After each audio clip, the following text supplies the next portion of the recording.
আরেকটি আমাদের গুরুত্বপূর্ণ বিষয়, যেমন কতগুলো অক্সি অ্যাসিড আছে, যে অক্সি অ্যাসিডেরগুলো তীব্রতার ক্রম কিন্তু খুব পরীক্ষা আসে।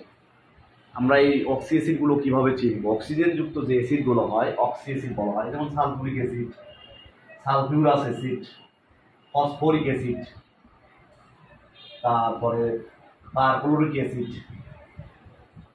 ঠিক আছে, এই যে যৌগগুলো, এই যৌগগুলো কিন্তু অক্সি অ্যাসিড হিসেবে বলা হয়। এই অক্সি অ্যাসিডগুলোর তীব্রতার ক্রম পরীক্ষা আসে, কোনটার থেকে বেশি তীব্রতার ক্রম, খুব গুরুত্বপূর্ণ।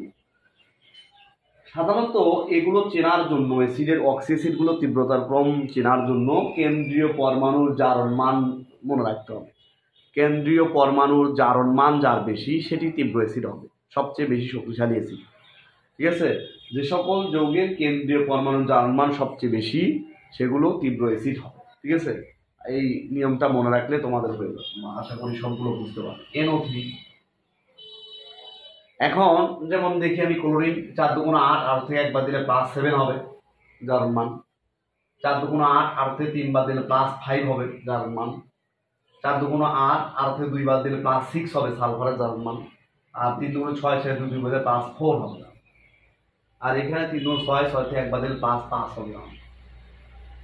তাহলে এই যে যৌগগুলো লিখেছি আমি, বলছি কেন্দ্রীয় পরমাণুর মধ্যে যার জারণ মান সবচেয়ে বেশি সেটা শক্তিশালী অ্যাসিড। এখন এখানে পারক্লোরিক অ্যাসিড যেটা লিখেছি HClO4, এখানে ক্লোরিনের জারণ মান +7। তার মানে কি, এখানে সবগুলোর থেকে জারণ মান ক্লোরিনের এখানে বেশি, সুতরাং এই অ্যাসিডটি সবচেয়ে শক্তিশালী অ্যাসিড বা তীব্রতা বেশি, অ্যাসিডের তীব্রতা বেশি হবে। এরপরে সালফুরিক অ্যাসিড, এখানে যেহেতু জারণ মান +6, তার তীব্রতার ক্রম এটার থেকে এটা কম হবে একটু, যেহেতু এটা কম। এরপরে +4, 5 আবার দুটো আছে, খেয়াল করো। যদি একই জারণ মান হয়, কেন্দ্রীয় পরমাণুর জারণ মান যদি একই হয়, তাহলে বুঝবো কিভাবে তীব্রতা ক্রম? তখন দেখতে পারবে কেন্দ্রীয় পরমাণুর যে আকারটা ছোট, যার আকারটা ছোট সেটার তীব্রতা কম বেশি।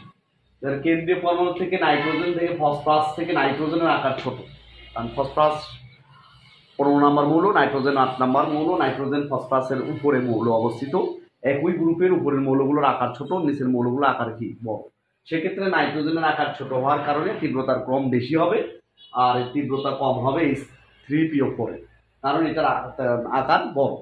এরপরে সালফার, এই যে H2SO4, সালফিউরাস অ্যাসিড। তাহলে আমরা যদি সাজাই, সবচেয়ে বেশি তীব্রতার কম যৌগ লিখি, তারপরে H2SO4 হবে। এরপরে এই ফসফরাস থেকে নাইট্রোজেনের আকার ছোট হওয়ার কারণে এটা হবে, তারপরে H3PO4 হবে, PO4। এরপরে হচ্ছে সালফিউরাস অ্যাসিড, H2SO4। এই যে এগুলোর তীব্রতার ক্রম, তার মানে +7, +6, +5, +5, +4। ঠিক আছে, তাহলে আশা করি অক্সি অ্যাসিডগুলোর তীব্রতার ক্রম নিয়ে আমাদের কোনো সমস্যা হবে না, কারণ এই অক্সি অ্যাসিডের তীব্রতার ক্রম সবসময় আসে, যে কোনো একটা পরীক্ষায় আসে, এবং MCQ পরীক্ষা আসে, ভর্তি পরীক্ষা আসে, অ্যাডমিশন টেস্ট যেগুলোতে আসে, এরপরে খ নাম্বার প্রশ্নে আসে, অনুধাবনমূলক প্রশ্নে আসে। তাহলে আশা করি তোমরা অক্সি অ্যাসিডের তীব্রতার ক্রম সম্পর্কে ভালো করে বুঝবে এবং এই জিনিসটা মনে রাখবে যে কেন্দ্রীয় পরমাণুর জারণ মান যার বেশি হবে সেটি সবচেয়ে তীব্র অ্যাসিড হবে। ধন্যবাদ।